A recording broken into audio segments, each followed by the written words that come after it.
In 1905, at a small American railway station, one wooden crate began an argument that lasted from May to October. The entire dispute was over a single word.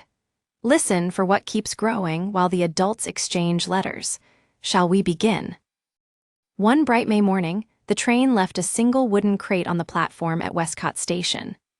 A crate is a large shipping box with slatted sides, narrow boards with small gaps between them, and from those gaps came a soft, busy rustling. The label read, "Live animals, 2 guinea pigs, to be collected by Mr. Ashford of Westcott." Mr. Peck, the parcel clerk, carried the crate into his sunlit office, set it gently on the counter, and did what he did with every delivery, large or small. He opened the company's tariff book, the printed list of shipping charges, and searched for the correct rate. Under P, he found it. Pigs, domestic, livestock rate, 40 cents. Livestock means farm animals kept for work or for food. Peck nodded once. To his mind, the matter was closed. Mr. Ashford arrived an hour later, cheerful, with his collection notice in his hand. Peck ran a finger down the ledger, the big record book where every parcel and every payment was entered, and named the price, 40 cents. Livestock rate. Ashford laughed. "They are guinea pigs," he said. "Pets for my son. The pet rate is 20 cents. Peck turned the tariff book around so Ashford could read it. "The word printed here is pigs," he said. "Pigs are livestock. Is a sea lion a lion?" Ashford asked, "Is a firefly on fire? A guinea pig is not a pig, it is a small, gentle rodent." Peck agreed that this was very possibly true, but he did not make the rules, he went by the book. He followed the written rules exactly, with no exceptions. Ashford refused to pay 40 cents on principle. Peck could not accept 20 against a printed page. Each man was, in his own way, completely correct. Ashford put on his hat and left without his animals, and Peck carried the crate, carefully, into the back storeroom. Peck was not a man to guess.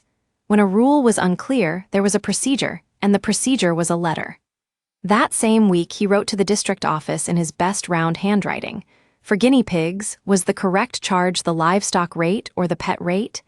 He sealed the envelope, posted it, and felt the quiet satisfaction of a job done properly.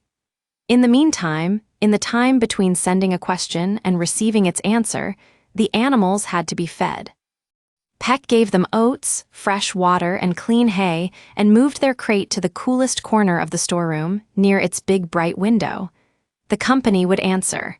Companies always answered. The only question was when.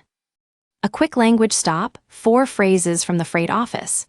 A crate, a strong wooden shipping box. The guinea pigs arrived in a crate. A ledger, the big book of records for goods and money. Peck entered every parcel in his ledger. Freight, goods carried by rail or ship or the charge for carrying them. The tariff book listed every freight charge, and to go by the book, to follow the written rules exactly. Peck always went by the book, even when the book had never heard of guinea pigs. The answer came back in 2 weeks on official paper, and it was not an answer.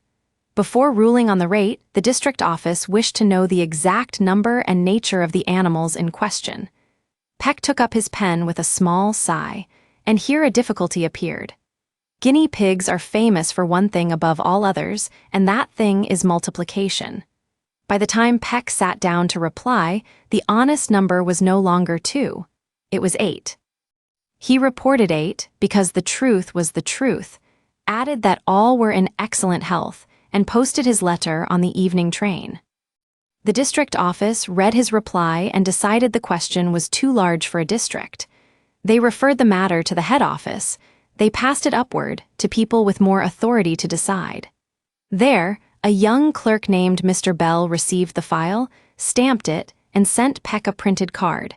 The inquiry would be dealt with in due course, at the proper time, after the usual process had run. Nobody could say when that would be. In the meantime, June was warm, the hay was sweet, and the storeroom grew busier. By the end of the month, Peck had built a second hutch, a small wooden cage out of packing boards, and then a third. The honest number was now 14. Mr. Bell, in his own way, also went by the book. His book was simply thicker. Before ruling, he wrote to a professor of natural history and asked, in formal language, whether the guinea pig was a pig. The professor replied that it was not.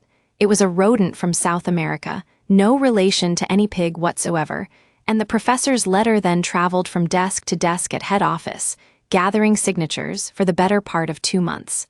Peck did not complain, and he blamed nobody. Every clerk along the way had followed the letter of the rule, the exact printed words of the rule, rather than its general purpose, and every clerk had been polite. Meanwhile, the oats bill grew, the hay reached the windowsill, and the honest number passed 30.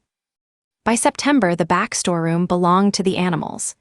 Hutches stood in rows, 3 levels high, built from every spare board in the station.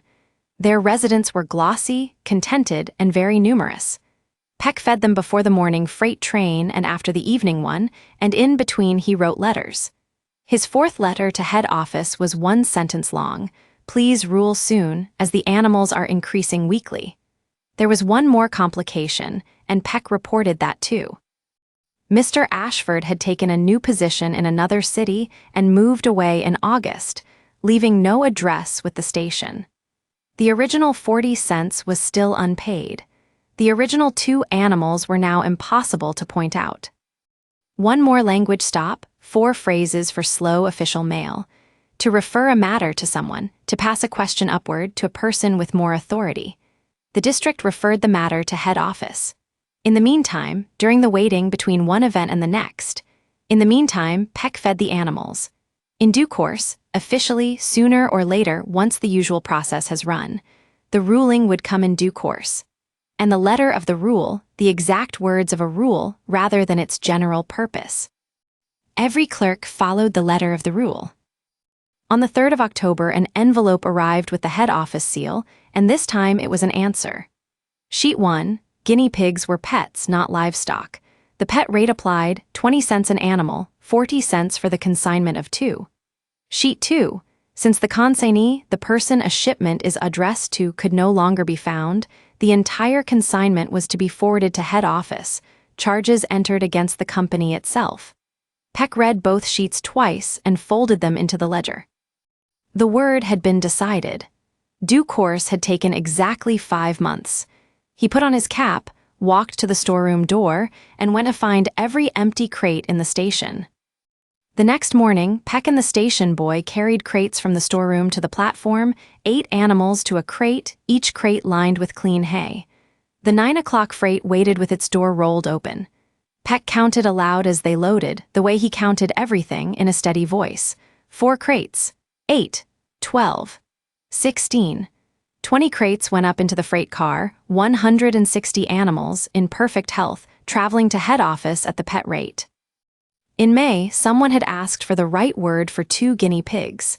In October, the answer arrived, correct in every detail, and Peck loaded 160.